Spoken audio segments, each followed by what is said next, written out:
ఈ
నెల 26వ తారీఖు నాడు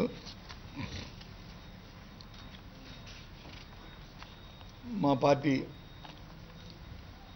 గుంటూరులో ఆ దినానికి ఒక ప్రాముఖ్యత ఉంది. రాజ్యాంగం, మన భారత రాజ్యాంగం ఆమోదించే రోజు ఆ రోజు. డాక్టర్ బాబాసాహెబ్ అంబేద్కర్ అధ్యక్షతన జరిగిన కమిటీ ఆ రోజు రాజ్యాంగాన్ని ఆమోదింపజేసి ఏదైతే ఈ సమాజంలో ఉన్న బడుగు బలహీన వర్గాలు ఉన్నాయో వారికి సమాజం స్థాపించాలన్న నేపథ్యంలో వారికి హక్కులు కల్పిస్తూ రాజ్యాంగంలో వారికి ఒక ప్రత్యేకమైన స్థానాన్ని ఇచ్చిన దినం.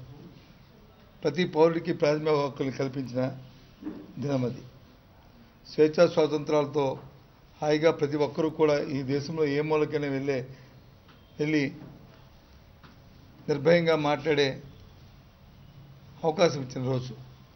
ఆ రోజునాడు ఆ మహానుభావుని మళ్ళీ స్మరించుకుంటూ రాజ్యాంగం మనం పరిరక్షించుకోవాలని, హక్కుల్ని కాపాడుకోవాలని, ఏదైతే ఈ ప్రస్తుత ప్రభుత్వాల హక్కులను హరిస్తుందో అది కాకుండా రాజ్యాంగబద్ధంగా ప్రతి ఒక్కరు కూడా ఉండాలని 26వ తారీఖు పెద్ద సమావేశాన్ని గుంటూరులో నిర్వర్తించబోతున్నాం. అంబేద్కర్ గారి విగ్రహానికి పూలమాలలు వేసి అక్కడి నుంచి ప్రశ్నగా ఊరేగింపుగా వెంకటేశ్వర విజ్ఞాన మందిరంలో సమావేశాన్ని ఏర్పాటు చేస్తున్నామని విషయాన్ని తెలియజేస్తున్నాం. ముఖ్యంగా దీని ఉద్దేశం బాబాసాహెబ్ అంబేద్కర్ గారు ఏదైతే రాజ్యాంగంలో పొందుపరిచి ఇందాక మీకు చెప్పినట్లు సమాజంలో ఆర్థిక అసమానతను తొలగించాలని, బడుగు బలహీన వర్గాలకి రిజర్వేషన్లు ఇవ్వడమే కాకుండా వారికి ప్రత్యేకమైన హక్కులు కూడా కల్పించిన నేపథ్యం.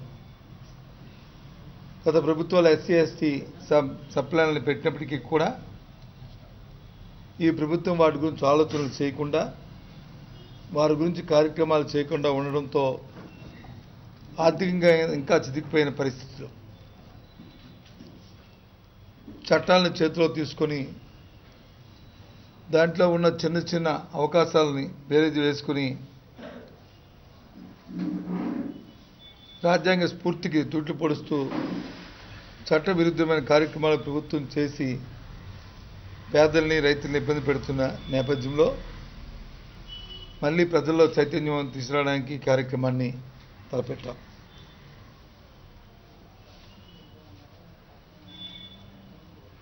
ఇక రెండో విషయానికి వస్తుంది. రాష్ట్రంలో పూర్తిగా శాంతి భద్రతలు క్షీణించాయి.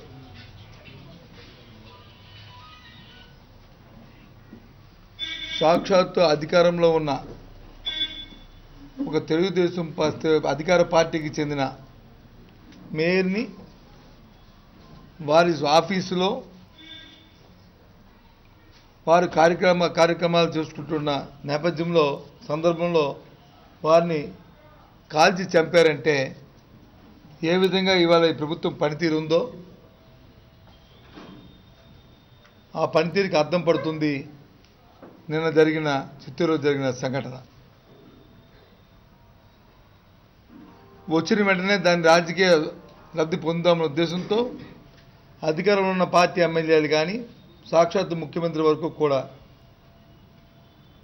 వారు మాట్లాడిన తీరు ఆక్షేపణీయం. ఒక అధికారంలో ఉన్న అధికార పార్టీ మేయర్కే మరి రక్షణ లేకపోతే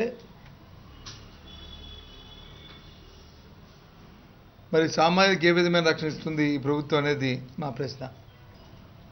చట్టాన్ని చేతిలో తీసుకుంటూ ప్రతిపక్ష పార్టీలు ఏ అంశం మీదైనా సరే ప్రజా వ్యతిరేకమైన కార్యక్రమాలు ప్రభుత్వం చేస్తున్నప్పుడు, చట్ట వ్యతిరేక కార్యక్రమాలు చేస్తున్నప్పుడు ప్రతిపక్షాలు గొంతెత్తి వాటి మీద ఉద్యమాలు చేస్తుంటే ప్రతిపక్ష నాయకుల్ని వారికున్న అధికార పరిధిలో వారిని అధికార పార్టీ అరెస్టులు చేయించిన నేపథ్యం. ఒక్కతే కాదు, ప్రతిపక్ష అధికార ఎమ్మెల్యే గెలిచిన ఎమ్మెల్యే అవనండి, లేడు ప్రతిపక్ష నాయకులు అవనాయండి, ఎవరో ఉన్నాయండి, పార్టీలో ఉన్న ఎవరైనప్పటికీ కూడా అణచడమే ఒక దిశగా ఇవాళ పనితీరు ఉంది. ఉదాహరణకి నిన్న బందర్లో బలవంత భూసేకరణ చేస్తున్న నేపథ్యంలో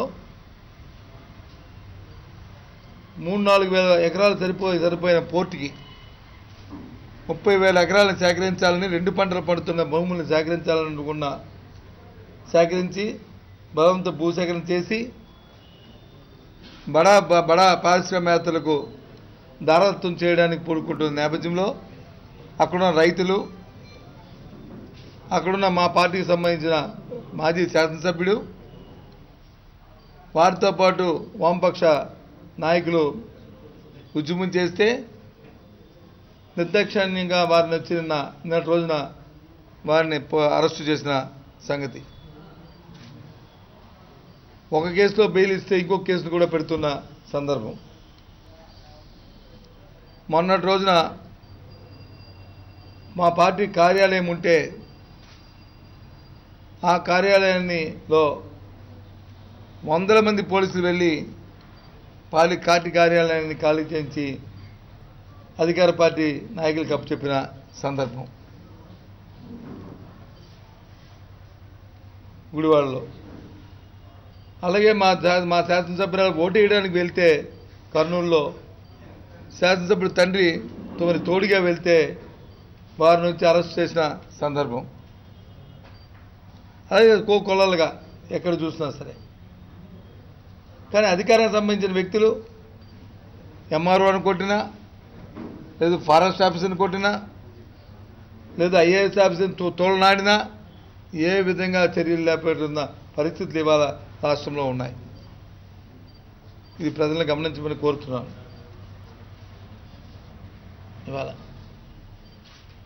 ఇవాళ రాష్ట్రంలో శాంతి భద్రతల పరిస్థితి. దీన్ని పూర్తిగా వైఎస్ఆర్సీపీ పార్టీ ఖండిస్తుంది. చంద్రబాబు నాయుడు గారు అధికారం శాశ్వతం కాదు, కానీ చట్టబద్ధతగా ఉండడం అనేది శాశ్వతం. మనం ప్రమాణ స్వీకారం చేశాము, గవర్నర్ దగ్గర రాజ్యాంగ ప్రకారం రాజ్యాంగబద్ధుడిని పరిపాలన చేస్తానని చెప్పి దానికి భిన్నంగా ఇవాళ జరుగుతున్న ఈ పనితీరు.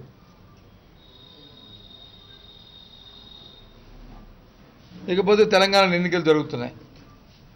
ఒక పార్లమెంటరీ బై ఎలక్షన్ జరుగుతుంది.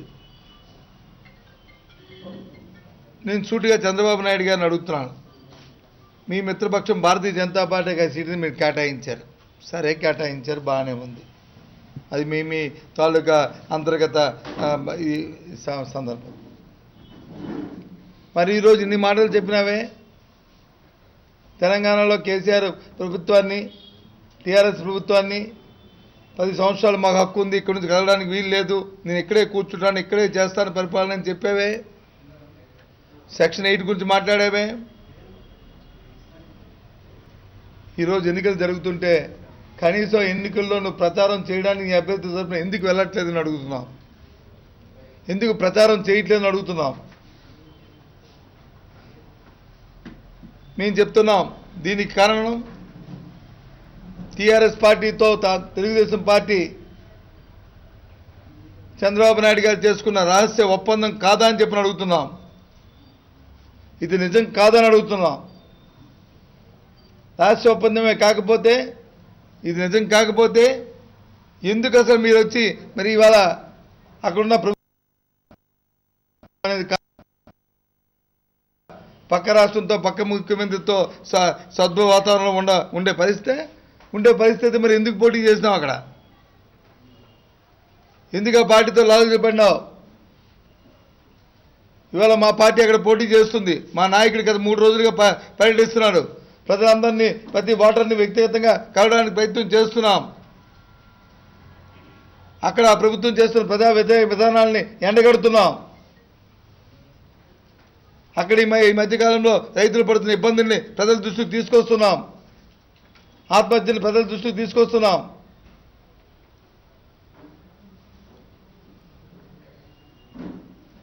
పరిపాలనలో ప్రజలు పడుతున్న ఇబ్బందిని ప్రజల దృష్టికి తీసుకొచ్చి ఆ ప్రజా వ్యతిరేకంతో ప్రజల్ని మనం అడుగుతున్నాం. కానీ మీరు ఎక్కడ మాట్లాడట్లేదు, ఎక్కడ నోరు మెదపెట్టలేదే. ఈ విధమైన రహస్య ఒప్పందాలు మరి లాలూచులు పడి తిరిగి మళ్ళీ ఇంకో పార్టీ మీద అభరణాలు వేసుకొని ఇవాళ వచ్చి అక్కడ మీరు చేస్తున్న కార్యక్రమం వల్ల ఇవాళ ఆంధ్ర ప్రధాని ఎంత బాధపడుతుందో ఆలోచించమని కోరుతున్నాను. ఇలాంటి చీకటి ఒప్పందాలు లాలుచులు మానుకొని వాస్తవికతపై పోరాటం చేయాలని కోరుతున్నాను. ఏదైనప్పటికీ కూడా ఇవాళ వైఎస్ఆర్సీపీ పార్టీ ఏ మాట అయితే చెప్తామో, ఏ నిర్ణయం అయితే తీసుకుంటామో, ఏదైతే ఎన్నికల్లో చెప్పామో వాటి మీద నిలబడుతూ ఆంధ్ర రాష్ట్ర ప్రజల తాలూకా శ్రేయస్సు కోసం, ప్రజా అభివృద్ధి కోసం ఎంత కష్టాన్ని నష్టాన్ని ఓర్చి ఎన్ని ఇబ్బందులైనా పడి వారి కోసం మేము ఉంటామనే విషయాన్ని ఇవాళ మనం చేస్తున్నాం. రాష్ట్రం మొత్తం మీద ఈ కార్యక్రమాన్ని గుంటూరు జిల్లాలో రాజధాని కాబట్టి ఇక్కడ ఈ కార్యక్రమం చేయాలని నిశ్చయించుకుని యాక్చువల్గా జగన్మోహన్ రెడ్డి గారు ఈ కార్యక్రమానికి రావాలని అధ్యక్షుడు రావాలని అనుకున్నారు. కానీ ఆయన టూర్లో అనంతపూర్ టూర్లో ఉంటారు. ఆయన ఉదయాన్ని అక్కడ వచ్చి అంబేద్కర్ విగ్రహానికి నివాళులర్పించి ఈ కార్యక్రమానికి అక్కడ అటెండ్ అవుతారు. అక్కడ కార్యక్రమంలో అక్కడ పార్టీ ఆఫీస్ దగ్గర. ఇక్కడ మాత్రం రాష్ట్రం మొత్తం మీద ఉంది. ఇక్కడ 13 జిల్లాల నుంచి పెద్దలందరూ కూడా ఇక్కడికి వస్తున్నారు. అందరూ వచ్చి ఇక్కడ వచ్చి ఏర్పాటవుతున్నాం. ఉదయం 11 గంటలు, ఉదయం 10 గంటలకు వచ్చి అంబేద్కర్ విగ్రహం దగ్గర అక్కడ గార్డెనింగ్ చేసి అక్కడ నుంచి ఊరేగింపుగా మరి వెంకటేశ్వర విజ్ఞాన మందిరం దగ్గర సమావేశం ఏర్పాటు చేస్తారు. ప్రారంభమవుతుంది 26వ తేదీ నాడు రాజ్యాంగ ఆమోద దినోత్సవం. రాజ్యాంగ ఆమోద దినోత్సవం.